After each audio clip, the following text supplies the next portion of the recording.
Hello everyone and welcome to my channel. Ngayong araw na ito, ibabahagi ko sa inyo ang kwento ng aking buhay na kung saan kailangan kong lumaban sa sakit na cancer.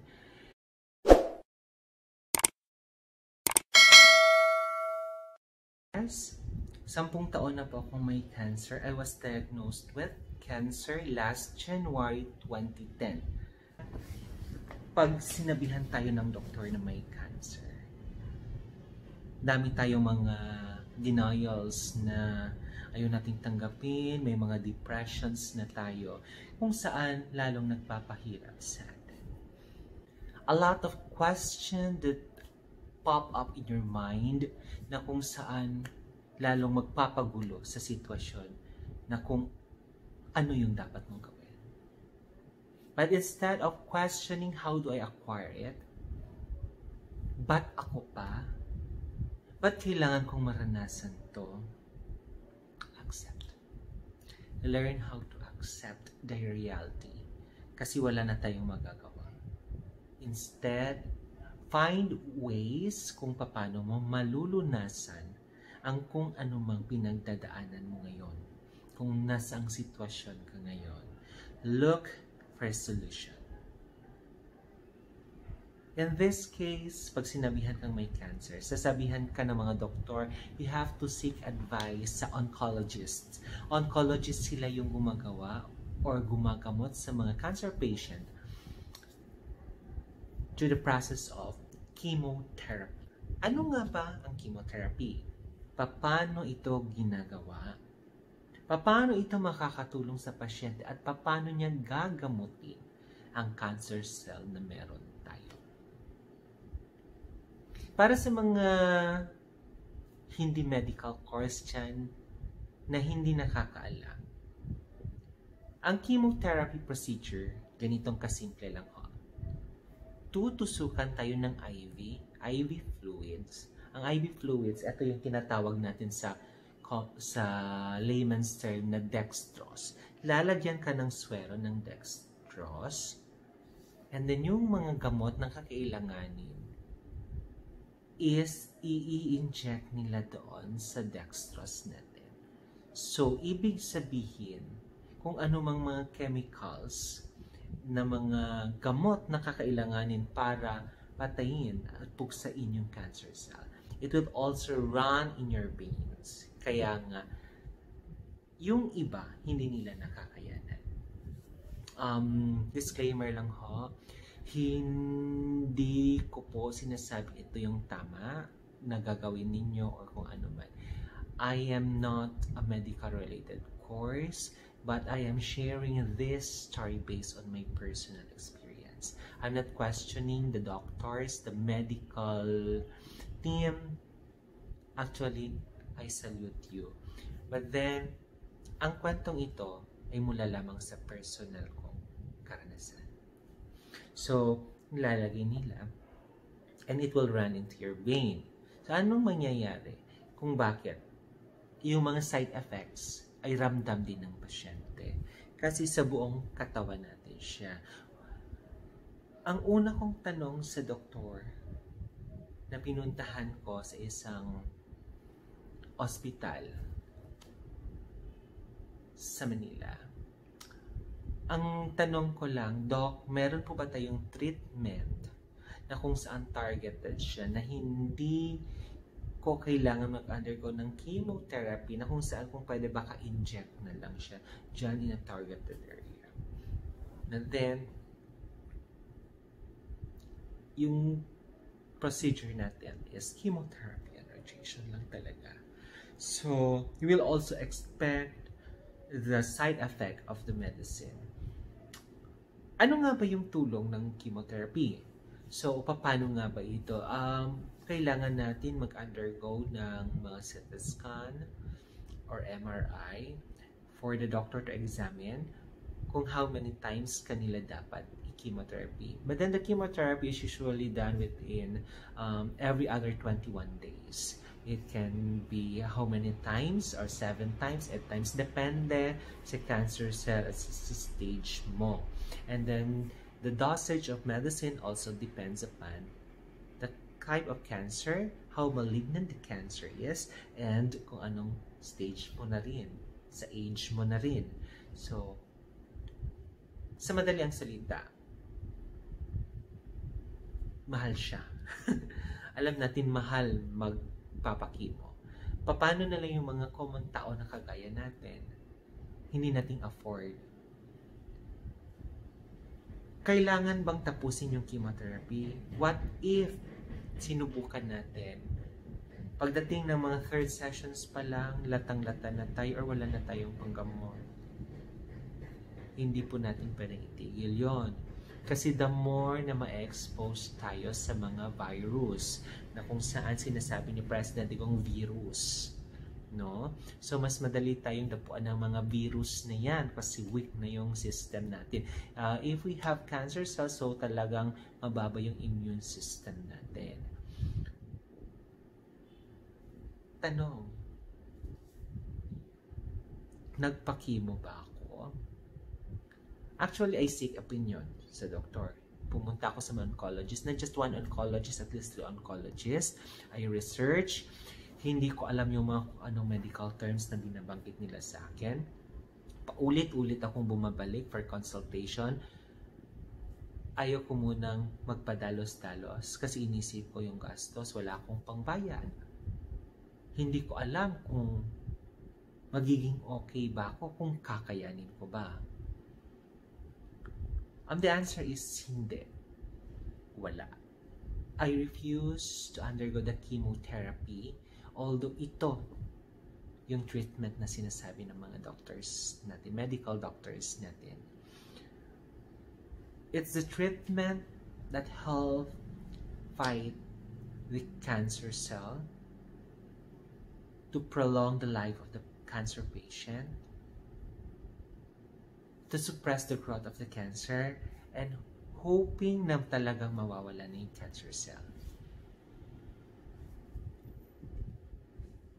Inayawan ko dahil hindi ko nakitaan yung pangangatawan ko that I am in need of the treatment that very moment.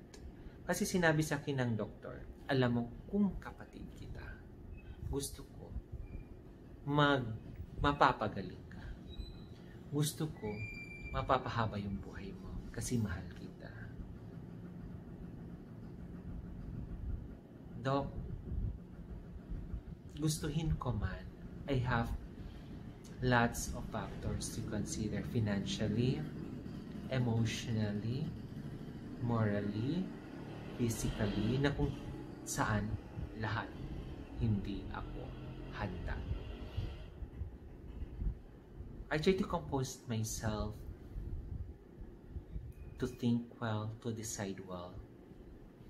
But what helps a lot, spiritually, you have to pray. I do pray na kung ano mang reliyon na pinaniniwalaan mo, isang Diyos lang meron tayo. Submit yourself to the Lord. And I said, Lord, it's not my will, but your will be done. And actually, I says, into your hand, I commend my spirit. Hindi ko alam kung anong pwedeng mangyari sa akin, knowing the fact that if you are diagnosed with cancer, talagang alam natin na may taning na yung buhay natin. Sabi ko, Lord, kung sadyang eto man, yung kapalaran na nakalaan sa akin, tatanggapin ko. I'm not going to ask you, Lord, why me? Kasi ayoko maranasan ng iba ang naranasan ko. You might see me well, you might see me okay, but deep inside you never know what I'm going through. Akala nila ganun kadali. Hindi po. Pero kailangan mong magpakatatag at lumaban. At kailangan mong higit sa lahat tanggapin and submit yourself to the Lord. And shout out to Father Ruel Casas para sa spiritual healing na ginawa sa akin. And to my friend na sinamahan ako, Miss Eva Fernando, thank you very much.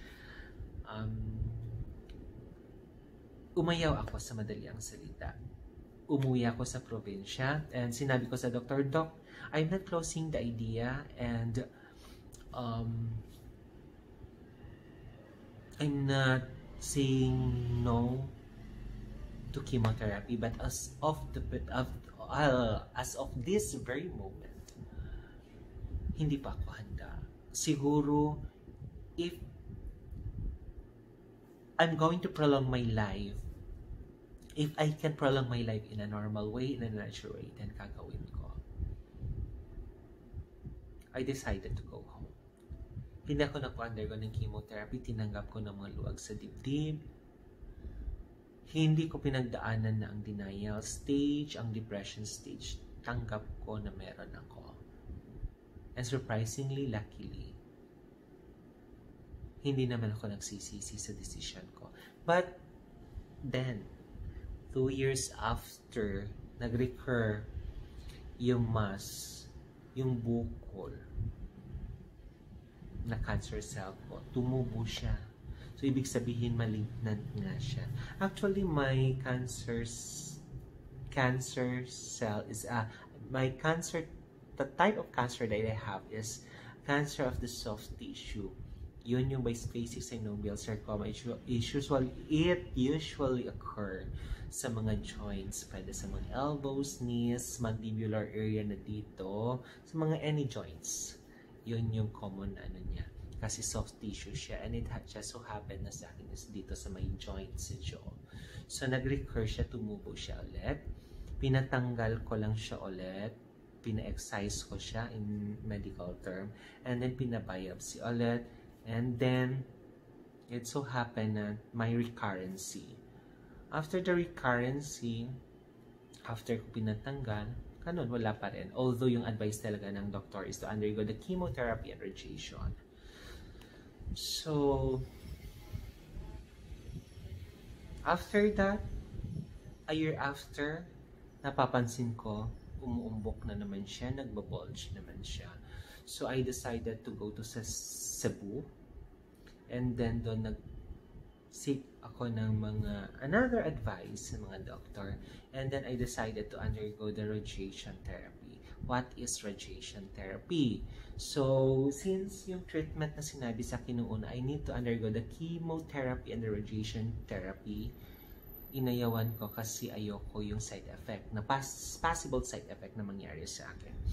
So, I decided this time to undergo the radiation therapy since it's targeted na kung saan yun lang yung gusto ko. So, talagang sunog yung bahagi ko dito. Nawala yung taste buds ko. So, I undergo the radiation therapy for 32 days.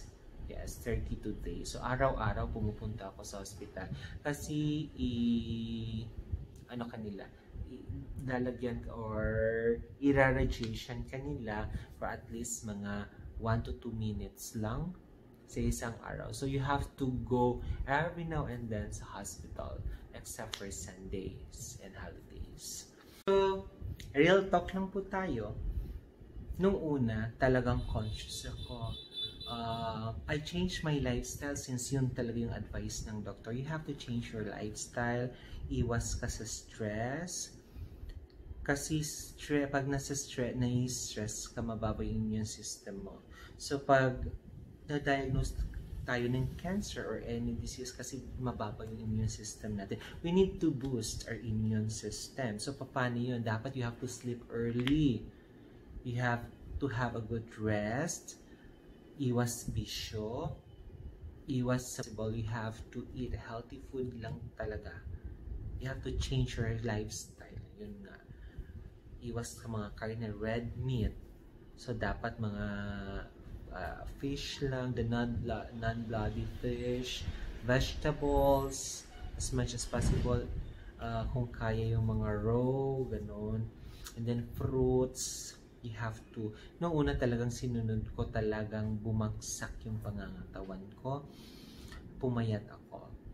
Until on the latter part, I realized after 6 months, Teka.